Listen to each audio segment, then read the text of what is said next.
साथियों, यहां अलग अलग आयु वर्ग के बहन भाई बैठे हैं। क्या कभी किसी को याद पड़ता है,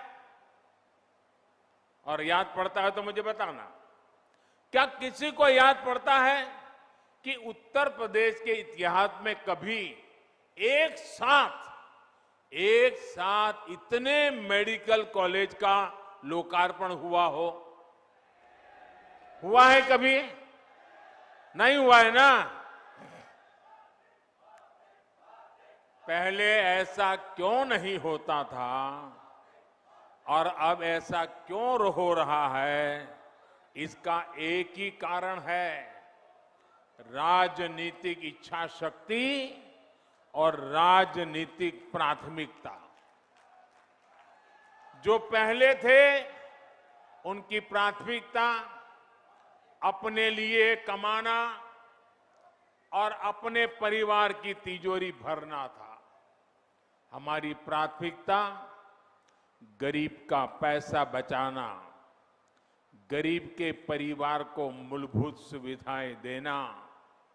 साथियों, बीमारी अमीर गरीब कुछ नहीं देखती है, उसके लिए तो सब बराबर होते हैं। और इसलिए इन सुविधाओं का जितना लाभ गरीब को होता है, उतना ही लाभ मध्यम वर्ग के परिवारों को भी होता है।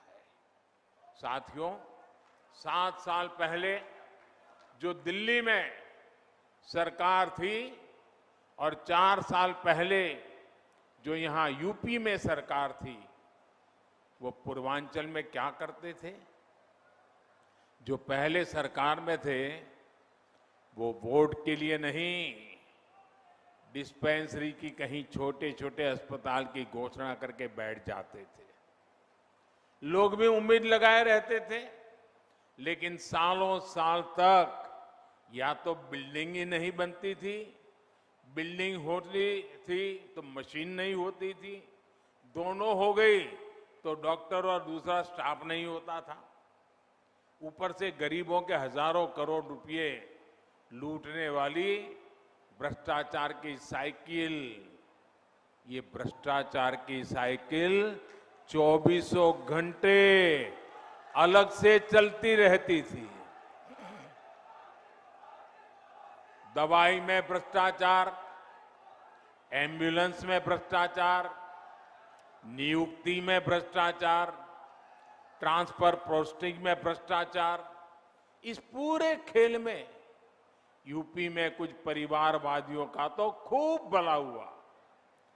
भ्रष्टाचार की साइकिल तो खूब चली, लेकिन उसमें पूर्वांचल और यूपी का सामान्य परिवार पिसता चला गया। सही ही कहा जाता है, जाके पावन फटी बिवाई, जाके पावन फटी बिवाई, वो क्या जाने पीर पर आई।